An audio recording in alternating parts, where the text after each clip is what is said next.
What is going on, everybody? So this is a new background. It's not that new. It's very similar to the one that I've been shooting in, but I wanted to shoot in a new space. I've been working on this background. I wanted it to look a little wider. I like the idea of having some VHS. I don't watch movies on VHS anymore, but aesthetically they look amazing. They're so much wider and bigger than a Blu-ray, and you can really see the title, and there's just something very nostalgic about them. So on this side is regular movies, and on this side is anime VHS, which strangely has gotten insanely expensive, anime VHS and horror VHS. Those two in particular, very difficult to find. I don't know why. You can find 10,000 copies of Behind Enemy Lines starring Owen Wilson. But good luck finding a copy of Ginger Snaps on VHS. That shit is hard to come by. So as I promised in the video I recently made about the film that I'm directing, I had a second video as well as an upcoming third that I wanted to talk to you guys about. And this one is going to be about the future of this channel. I want to say immediately right off the bat from the beginning, my channel's not going anywhere. I'm not going to stop making videos. I'm still going to make videos. They're just going to be kind of different, and they're not going to be the same as they were before. I think it would be strange for me to say, I hope you guys see my new film out on October 23rd. Also, Tom and Jerry is really bad. Like, that would be weird. You know what I mean? Like, that wouldn't make any fucking sense. There are plenty of film critics who eventually turned into filmmakers. There's actually a lot more than you might realize. The most famous example being Roger Ebert, trying to make that Beyond the Valley of the Dolls movie that he wrote. But there's actually a fair amount of people who started as film critics who eventually became filmmakers if you really look into it. And I'm sure when my film is eventually released, reviews will refer to me as film critic turned filmmaker or YouTuber turned filmmaker or something along those lines. But the fact remains, I've been making movies since I was 14. I'm of the camp that believes that if you are making films, you're a filmmaker. I don't think that you have to be officially distributed by Disney or Warner Brothers to be a filmmaker. I think that if you make films, you're a filmmaker. And I've said this many times in the past, YouTube was a surprise, and the success that I've had on this platform. Didn't anticipate any of that. Didn't expect any of it. Didn't even understand how YouTube worked when I first started back in 2009. Believe it or not, there were only like 5 people on the platform talking about movies at the time, which is insane to even think about. And so nobody really knew what the platform could be at that time. It was very much so in its infancy still, and people just didn't really understand that you could actually have a viable career creating content on this platform. But filmmaking was always my priority. And I think YouTube kind of caged the beast for a while because I always wanted to make films and I wanted to pursue that career. But for a few years there, I kind of was in a lull state. I just let YouTube be what it was. I talked about movies every few weeks, enjoyed it, met filmmakers. So part of me felt like I was kind of in that world and it was allowing me to hush those filmmaking urges that I've always had. But eventually they started resurfacing considerably when I was in my late 20s and I saw people that I knew and friends who were really working hard to get scripts made and just writing constantly. And I had a major priority shift. For a long time, I had very specific goals in regards to this channel. There were things I really wanted to do that were very important to me. One of the biggest was make YouTube a viable platform in the eyes of people who are in positions of power. Because in 2009 till probably, I don't know, what, 2014, 2015-ish, it was a little hard for people talking about movies on this platform to be certified on Rotten Tomatoes or get into advanced screenings with reserved seats. But the best part of it was that I was able to connect with so many people like you who actually like movies, who appreciate the discussion, and kind of be part of a community, which, as you guys know, wasn't something I had when I was a kid. I didn't have that at all, and it's one of the biggest reasons I even started my channel. I didn't have people to talk to in my life about movies because no Jehovah's Witnesses wanted to watch movies, and if they did, it would be like Winnie the Pooh or something. I wanted to talk to them about serious films. I wanted to be able to go see The Dark Knight and not feel guilty when I talk to other Jehovah's Witnesses that I watched The Dark Knight. Just having that outlet, which you guys gave me for so long, was invaluable to me and incredibly helpful to my development as a film fan and as a filmmaker. I'm just so happy to be able to share all that with you guys. It's really important to me. But into my late 20s and early 30s, I realized the filmmaking bug was never going to go away. I always had ideas for films. I always wanted to make movies, and I thought that I could just direct and I could have other people's scripts kind of just shown to me. And eventually, at some point, I would be able to direct something, whether or not that's because I made some shorts and I proved my worth or whatever. I was very naive to how this business works. And that's one of the things that I really want to do in the future on this channel. I want to talk very specifically about how to get a film off the ground and actually get into the nitty-gritty of the details, because I didn't realize how important it was for me to really learn how to write scripts for a long time. I mean, I knew how to, but dedicate actual years to it, you know? I mean, you can learn how to write script format and you can try to write a story, but I would get up every day, eat, and basically just start writing or brainstorming or outlining for 12 to 15 hours daily, just constantly writing and writing and teaching myself and learning and getting better.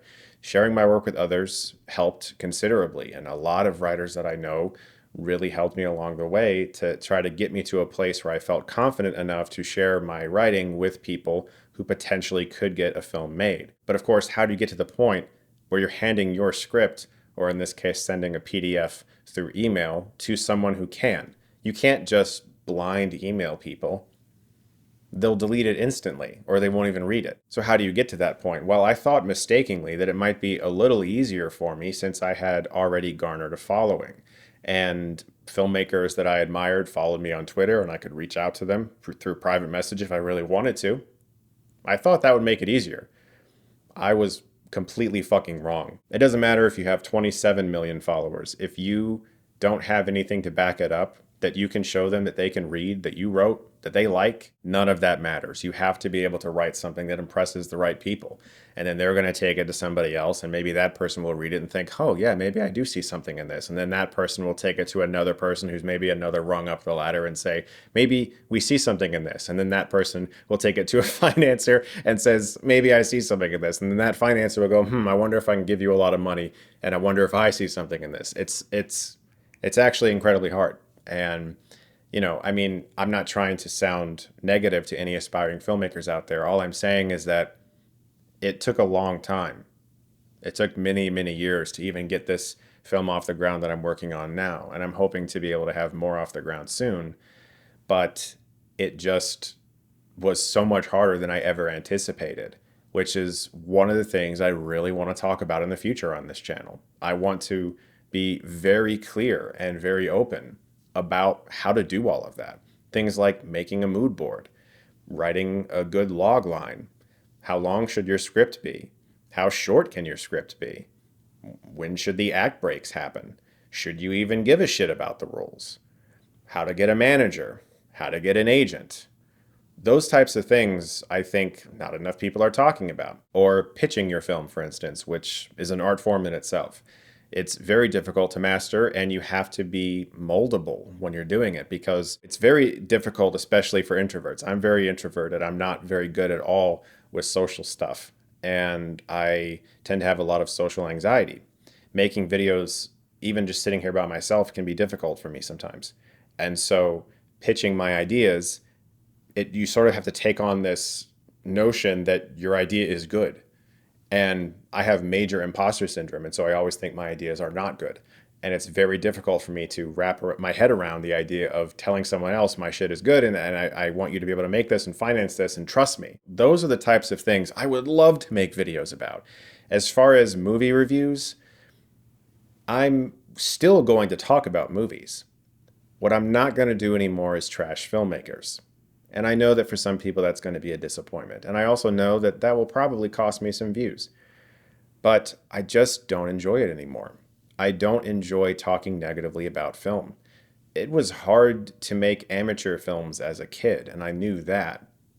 But it's very difficult to make them professionally as an adult as well. And meeting filmmakers, talking to them at festivals, going onto their sets, really seeing how much work goes into even your average, not so great movie. I just don't feel like doing that anymore. I don't want to talk negatively about filmmakers. I don't want to trash filmmakers. It would be strange for me to be making movies and also shitting on other filmmakers. Also, there's plenty of that on this platform already. There are so many channels dedicated to talking about bad films and negativity about movies. There's no shortage of that. When you see a bad film sometimes, if you're a film critic, and I can tell you this from experience, you get kind of excited because you realize, oh, like I could really like make a good review of this and I could really talk about all the problems with this and just really let them know how shitty they did. I find no joy in that anymore. I just don't. A few years back, I stopped doing my worst of the year videos for that same reason. And ever since then, I've had a tough time enjoying negativity about film because I love film so much and I want to be a champion for film. So I am going to distance myself from film criticism and embrace film appreciation. So examples of videos I've made before that are like the videos I would like to make in the future. Most recently, my video on The Sandlot, how The Sandlot shaped my childhood. I love making that video. I want to make more videos like that. Or for instance, my video about The Empty Man. The Empty Man deserves a cult following. That video has actually done a lot for me. The director reached out to me personally and I got on the phone with him and I've become pals with him because I fucking helped. And I can't tell you how good that made me feel that so many other people were discovering his film and he felt like he was getting a little bit of a vindication for being treated so poorly by the studio.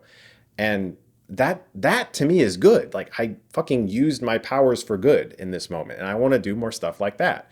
I don't want to have to go see movies that I feel like I just don't want to see that probably won't be great. I don't want to waste my life away doing that. I never wanted to be a film critic forever. I just did it for fun. And I'm still going to talk about movies. I'm still going to do my Halloween special every year. I fucking love my Halloween special because it's just me talking about horror movies I like. But I'm not going to grade movies anymore. So there's going to be some shifts on here. It's a bit of an evolution. I'll always champion films that I see that I think are great and that I'd like you guys to see. But I also know that it could get old when I'm just always talking about movies I like. And I understand that. I get that for some people, they might be like, oh, now he's just going to, I wonder what he thinks of this movie. He did a video for it. I wonder if he liked it. Like, I get it. But I have to be happy as a person. I have to. And if I'm going to be making films, then I want to support other people who are as well. And I want to kind of shape and mold this channel into a destination for aspiring filmmakers, people who really kind of want to fucking know how to do it for real. For years as a kid and into, fuck it, as a kid, now I still watch videos of filmmakers that I admire giving advice to aspiring filmmakers. And even though I would always obtain little gems of knowledge from those videos, I couldn't help but be disappointed every time I watched them when the masters were asked, what advice would you give to young filmmakers today that you wish you had when you were starting? The common response for most of them is that you have a camera in your pocket and you should probably just go out and make movies, because I didn't have that when I was a kid. All I had was my dad's Super 8 camera and you have no excuse. All that's absolutely true, of course, and it is good to practice. You have to practice, you have to learn, but I kind of feel like most people know that. And if you don't know that you have to practice to get good at making movies, well, then you might be in some trouble. But I think most people know I have to make stuff. I have to write stuff. I have to really get going. And that didn't really help me because I'd been making movies since I was 14. I had already been going out and making movies long before I had a fucking cell phone. I was shooting them on mini DV tape. So why wasn't it coming together? I was doing all that stuff. A lot of filmmakers talk about film as if it's this magical thing that just kind of happens. Poof, here's a movie. It came from nowhere. It just, isn't it magical how everything just came together?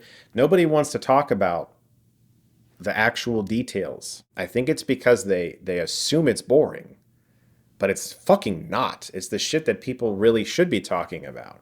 And I want to make videos about that. And I also want to restart some old segments. I miss doing Retro Rewind. I love that segment, talking about something from back in the day that I loved or appreciated and just sharing stories about it. That kind of stuff to me is exciting. And I really hope that you guys enjoy those videos and stick around. I understand that a video on how to pitch a screenplay to an executive who maybe doesn't give a shit about you isn't necessarily going to get the types of views that a review of, say, Avengers Endgame will. But that's okay, because I'll be happier and I'll actually be sharing things that could potentially be helpful and not just being a cog in an oversaturated wheel of entertainment that just keeps going and going, talking about whatever the big movie is. Just kind of being drowned in cynicism and negativity and constantly wanting to mock other people's artistic achievements, whether or not they're good or not. I'm just not comfortable doing it anymore. And as I said, there are so many other channels you guys can soak up that kind of entertainment from. Now, I'm not talking down to film criticism. I obviously did it for, 12 years almost? And I know that it's valuable, I know that it's important, and it's very helpful sometimes. And trust me, there's a sort of like a not so great kept secret, but filmmakers are all great film critics. They just don't write about it in magazines. Great filmmakers are great film critics because they know what makes a good movie. And when they see a bad movie, it's fucking bad. They just don't usually publicly trash other filmmakers, unless you're Paul Schrader. But that's okay because you wrote Taxi Driver, I guess, and so you kind of have this get out of jail free card. By the way, if by any chance Paul Schrader happens to be watching this, I really like you. You're a really great filmmaker. So I've already seen some new releases that I'd love to talk about. It's just that the videos aren't going to be called the film's title movie review. I'm not going to have a grade for it. I'm just going to share movies that I think should be supported. I just want to be able to do that. If I have this platform and I'm going to be making movies, I feel like I have this great resource at my fingertips to be able to support filmmakers. And whether or not it's talking about the new Marvel movie that everyone's going to fucking see anyway, or a movie like The Empty Man that nobody saw, but that people should have fucking saw. To me, that's the shit that nobody's doing because it doesn't get hits. I want to talk about movies that need support. I can't tell you how many people have emailed me over the past decade begging me to review their movies because nobody's fucking watching them. You guys have no idea how many films fail monetarily, even when they get good reviews, especially indie films, because not enough people are finding them. They're getting buried in streamers, they're getting buried in theaters, or they're not getting released in theaters at all. Or in the case of The Empty Man, they don't even get a fucking DVD, let alone a Blu-ray. So I would love to be able to talk about more films like that. I think those are the movies that need support. Once again, guys, thank you so much, as always, for watching me for as long as you have, and I hope you continue to watch my videos, and especially if you're aspiring filmmakers, I hope that I can impart a little bit of knowledge about how I was able to get a film off the ground and genuinely help people who maybe need advice that's better than just go out and shoot a movie. Because I feel like we know that, and so we have to really get deeper and really kind of figure out like how this fucking Hollywood system or even the independent system works and try to make sense of it. And I would love to do that on this channel. Interview people I work with, cinematographers, directors, producers, writers, actors, that kind of stuff excites me so much. And I hope you guys come along on this ride with me. As always, thank you so much for watching. I have one more video in this little 3-part series that I'll be bringing to you very soon. Guys, you are the best. Keep writing and keep filming.